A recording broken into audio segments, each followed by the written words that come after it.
Ladies and gentlemen, it is I, the Right Hand of Doom. And tonight is going to be a little different, special.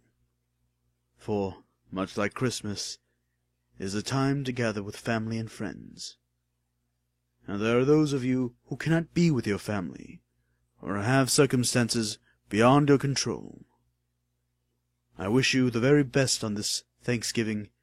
I can make you feel just as we all did when a family member would tell us stories, because there's always a storyteller in every family.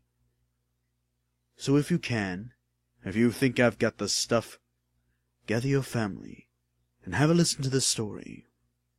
However, before I can begin, ladies and gentlemen, it's time for me to give thanks for everything I'm grateful for. And in the heart of tradition, I'd like to start off by thanking you. Thank you, listener, for your support, for coming here every so often and having a listen to my many stories, when you have so many different options ahead of you. And thank you for my family, Mom, Dad, and Miguel, and the rest of you folks. Yeah, you too, Will, Sam, Rio, Poppy, and yes, even Steve. Thanks for your love and support. And thanks to my friends, Dimension Bucket, who was kind enough to do art for this at the last minute. Wandering Scarecrow for being a Australian badass and cunt. And thanks for being a best friend to so many people. Thank you to Arcane Razzle for so much more than she could ever possibly know. Sweetheart, you've done more than you could possibly ever imagine for me. And thanks for Thursday for the laughs, and Moose for the art, and the rest of you lot. Wouldn't be here without you guys. Thank you. But I also want to take time to thank everyone who ever inspired me to be a voice actor, and to narrate, and to go into psychology too. Thanks to the great directors and actors who've brought my favorite comic book hero, Hellboy, to life. And thanks to Mike Mignola for actually conceiving him. Thanks to Edgar Allan Poe and all the other authors just like Nightshade who bring out such amazing tales for us to listen to. Today, however, I pay tribute not just to you, but specifically to my mother, who, above all, inspired me to be a voice actor, inspired me to be crazy with her stories and always being so supportive and loving. I also want to give thanks to Jim Henson for showing me the story that you're going to hear tonight. It's from a great show that stuck with me and influenced the way I tell stories even now. So if you can, gather your family and have a listen to the story. A Russian folk story that stuck in my head for many years. I hope I do it justice. And that it does the same for you. And I hope that's a little something special, a little something extra, this Thanksgiving night. For tonight, I, the Right Hand of Doom, get to sit closest by the fire. For as Jim Henson and John Hurt first told us, we all know that the closest place by the fire was always saved for the storyteller.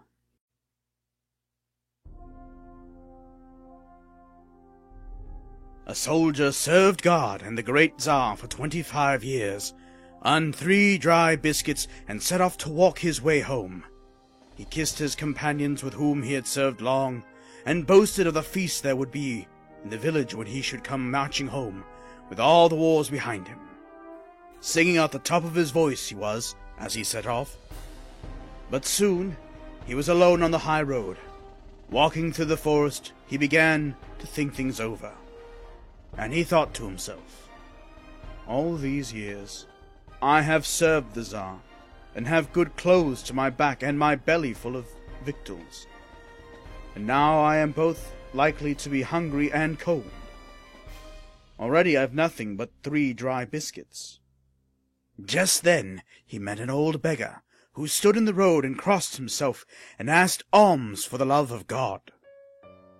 The soldier had not a copper piece in the world, so he gave the beggar one of his 3 dry biscuits.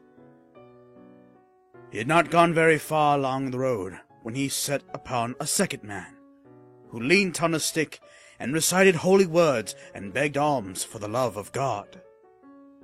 The soldier gave him the second of his 3 dry biscuits. And then, at a bend in the road, he met a third old beggar, with long white hair and beard and loathsome rags, who stood shaking by the roadside, and he begged alms for the love of God. If I give him my last dry biscuit, I shall have nothing left for myself, thought the soldier. He gave the old beggar half of the 3rd dry biscuit. Then the thought came to his head that perhaps this old beggar would meet the other 2, and would learn that they had given whole biscuits, while he had been only given half. He will be hurt and affronted, thought the soldier, and his blessing will be of no avail. And so he gave the old beggar the other half also of the 3rd of his dry biscuits.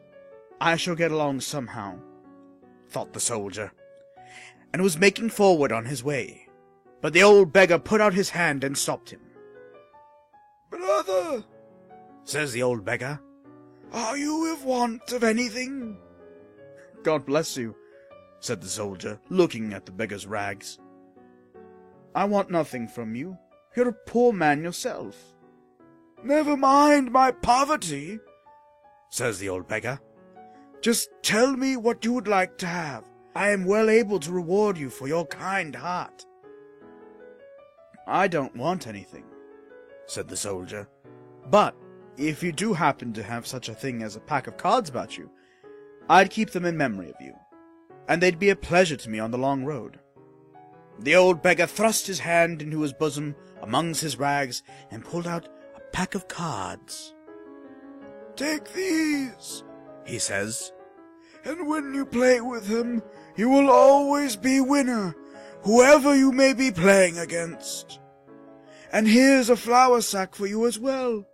If you meet anything you want to catch, just open the sack, tell beasts or birds or aught else to get in, and they will do just that. And you can close the sack and do with them what you will." "Thank you kindly," says the old soldier, throws the sack over his shoulder, puts the pack of cards in his pocket, and trudges off along the high road, singing an old song.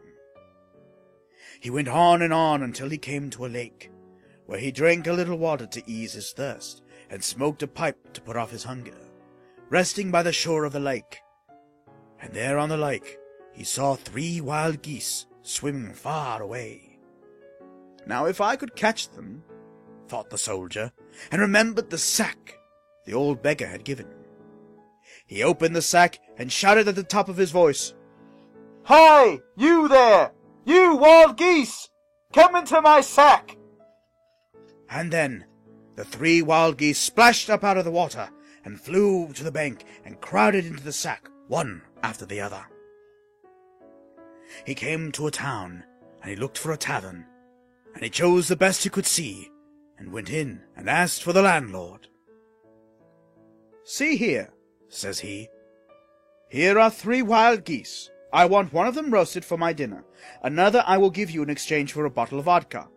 The third you shall have to pay for your trouble."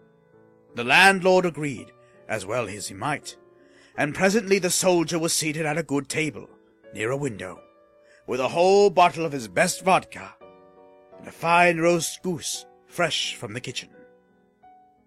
When he had made the end of the goose, the soldier laid down his knife and fork, tipped the last drops of vodka down his throat, and set the bottle upside down upon the table. Then he lit his little pipe, sat back on the bench, and took a long look out the window to see what was doing in the town. And there on the side of the road was a fine palace, well carved and painted. A year's work had gone into carving every doorpost and wooden frame. But in all the palace there was not one whole pane of glass. "Landlord," says the soldier, "tell me, what is the meaning of this? Why is such a fine palace like that standing empty with broken windows?" "It's a good enough place," says the landlord. "The Tsar built the palace for himself, but there's no living in it because of the devils." "Devils?" asked the soldier. "Devils," says the landlord. "Every night they crowd into the palace, and what with the shouting and yelling and screaming and playing cards and all the other deviltries that come into their heads, there is no living in the palace for decent folk." "And nobody cares to clear them out?" asked the soldier. "Easier said than done," says the landlord. Well, with that, the soldier wishes good health to the landlord and sets off to see the Tsar. He comes walking into the Tsar's house and gives him a salute. "Your Majesty," he says, "will you give me leave to spend one night in your empty palace?" "Ha ha ha! God bless you," says the Tsar. "But you don't know what you're asking. Foolhardy folk enough have tried to spend the night in the palace. They went merry and boasting, but not one of them came walking out of there alive in the morning." "What of that?" says the soldier. "Water won't drown a Russian soldier, and fire won't burn him. I have served guard in the Tsar for 25 years, and I'm not dead. A single night in the palace won't be the end of me." "But I tell you, a man walks in there alive in the evening, and in the morning the servants have to search the floor for little bits of his bones." "Nonetheless," says the soldier, "if your Majesty will give me leave—" "Get along with you, and God be with you," says the Tsar. "Spend the night there if you have your heart set on it." So the soldier came to the palace and stepped in, singing through the empty windows and the empty rooms. He made himself comfortable in the biggest room of all, laid his knapsack in a corner, hung his sword on a nail, sat down at the table, took out his bag of tobacco, filled his little pipe, and sat there smoking, ready for what might come. 12 o'clock sharp, and there was a yelling and a shouting, a blow of horns, a scraping of fiddles, and every other kind of instrument, a noise of dancing, of running, of stamping, and the palace crammed full of devils, making themselves at home, as if the palace had belonged to them. "And you, soldier," cries the devil, "what are you sitting there so glum for, smoking your pipe? There's smoke enough where we've been.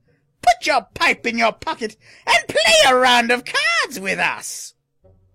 "Right you are," says the soldier, "if you'll play with my cards." "Deal them out!" shouted the devils, and the soldier put his pipe in his pocket and dealt out the cards, while the devils crowded round the table, fighting for room on the benches. They played a game, and the soldier won. They played another, and he won again. And so it went. The devils were cunning enough, God knows, but not all of their cunning could win them a single game. The soldier was raking in the money all the time. Soon enough, the devils had not a penny piece between them, and the soldier was putting up his cards and lighting his pipe. Content he was, and well he might be, with his pockets bulging with money. "Stop a minute, soldier," says the devils. "We've got 60 bushels of silver and 40 of gold. We'll play for them if you give us time to send for them."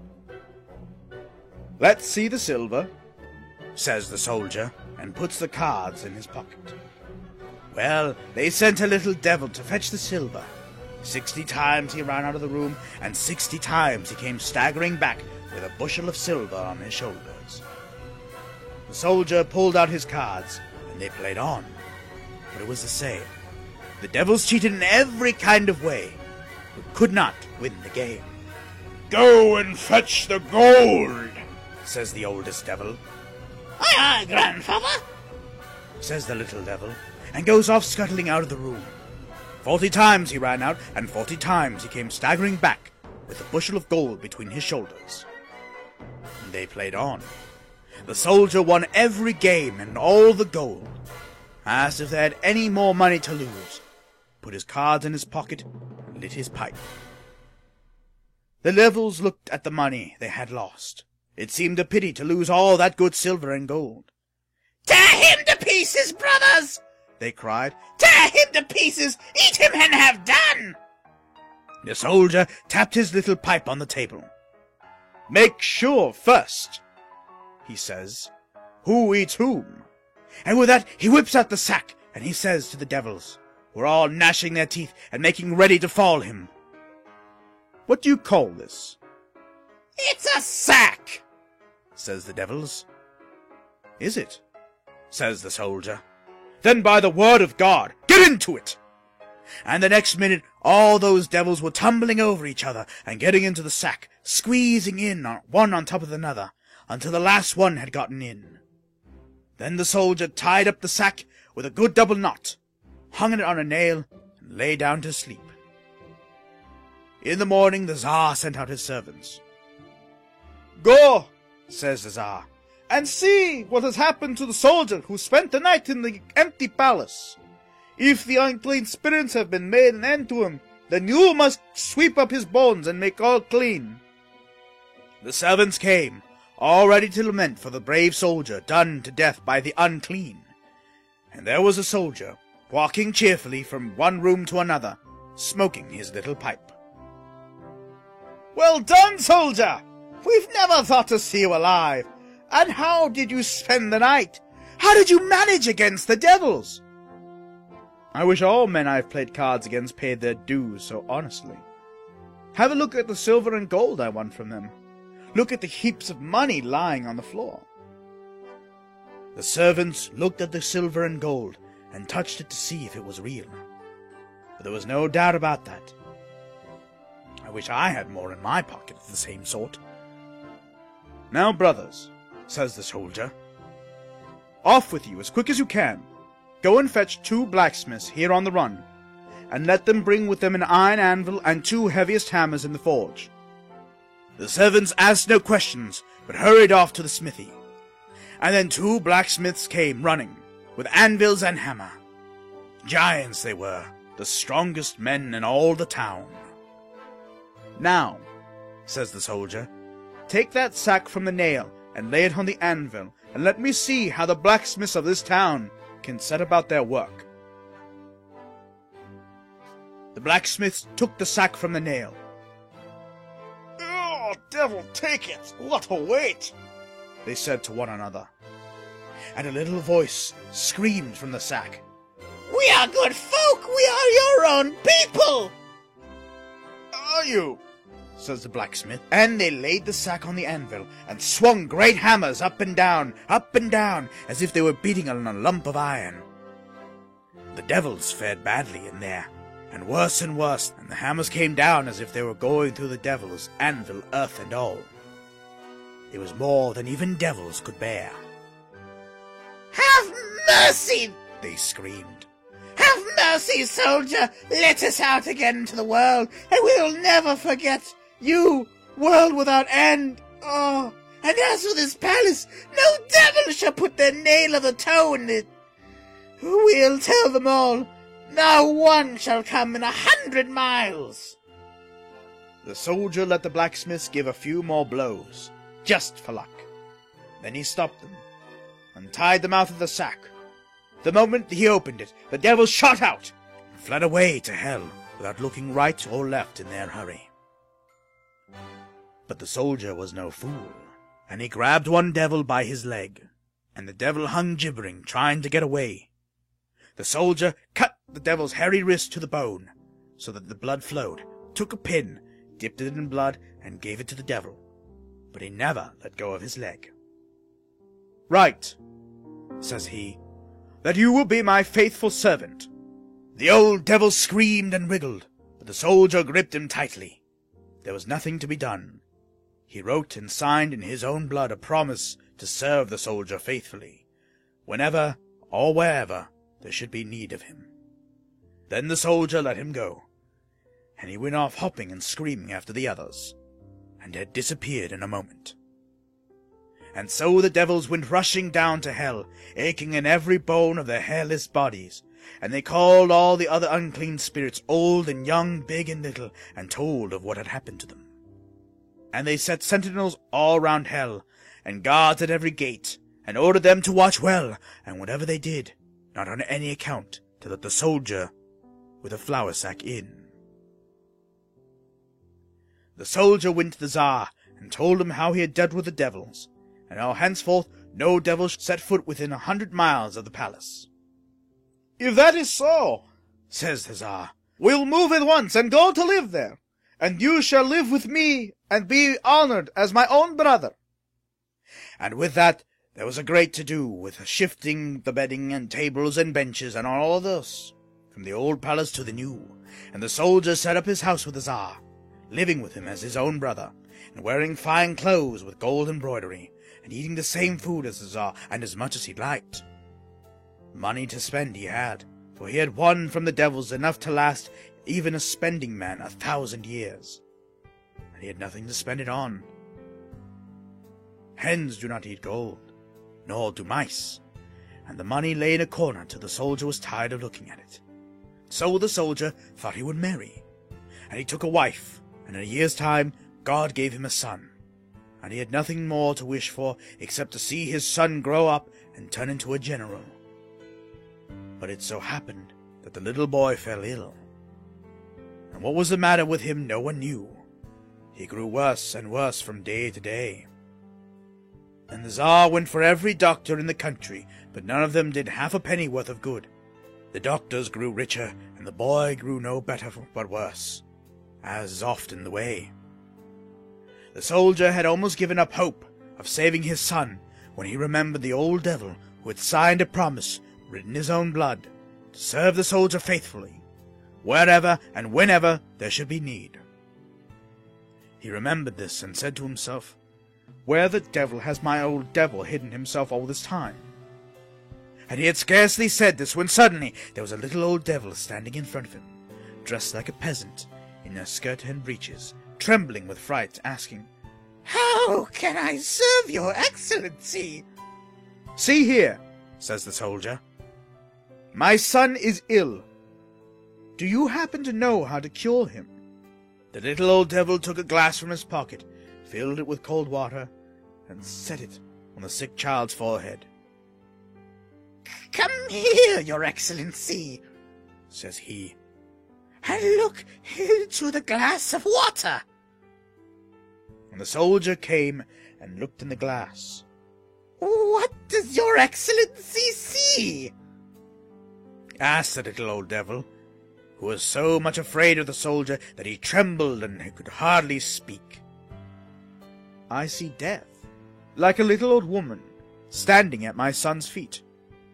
"Be easy," says the devil, "for if death is standing at your son's feet, he will be well again. But if death was standing at his head, then nothing could save him."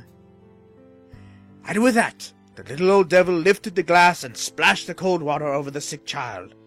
The next minute, there was a little boy crawling about and laughing and crowing as if he had never been sick a day in his life.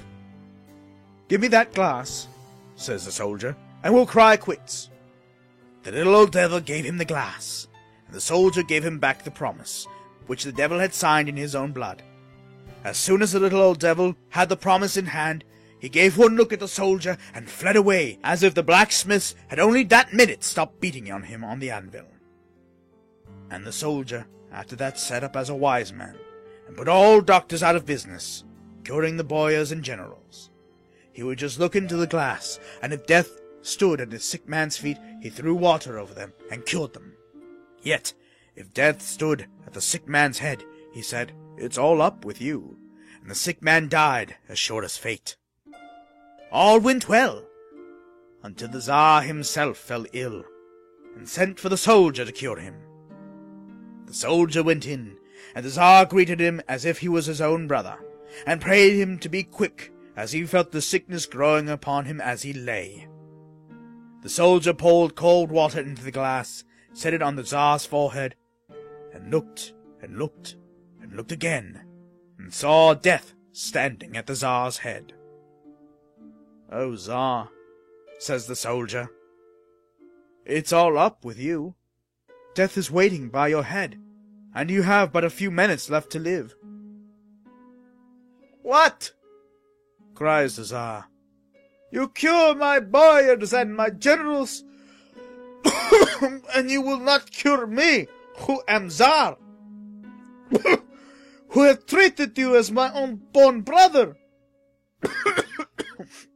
If I've only have a few minutes left to live, I have enough time to give orders for you to be beheaded." And the soldier thought, and he thought. At last he begged Death. "O Death," says he, "give my life to the Tsar and kill me instead. Better to die so than end shamefully beheaded." He looked once more in the glass and saw that the little old woman Death had shifted from the Tsar's head and was now standing at his feet. He picked up the glass and splashed the cold water on the Tsar, and there was the Tsar, as well and healthy as he ever had been. "You are my own true brother after all," says the Tsar. "Let us go and feast together." But the soldier shook in all his limbs and could hardly stand, and he knew that his time was come. He prayed Death, "O Death, give me just 1 hour to say goodbye to my wife and my little son."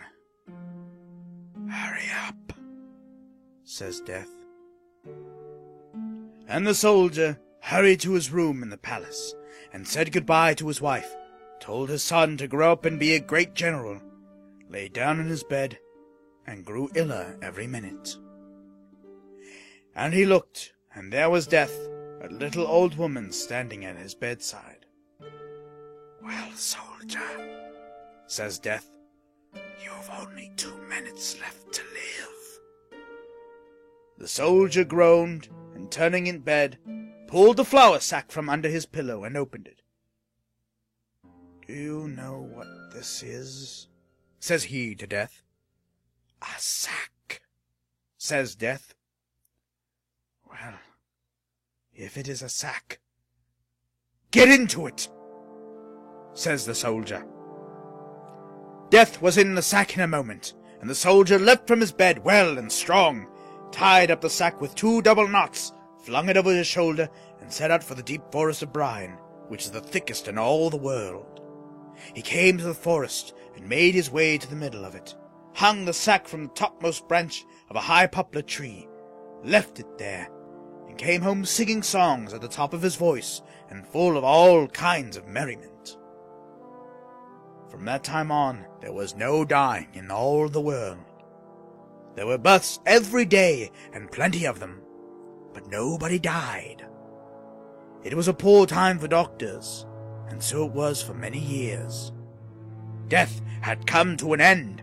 It was as if all men would live forever, and all the time that little old woman Death was tied up in a sack, unable to go about her business, hanging from the top of a tall poplar tree away in Brian Forest.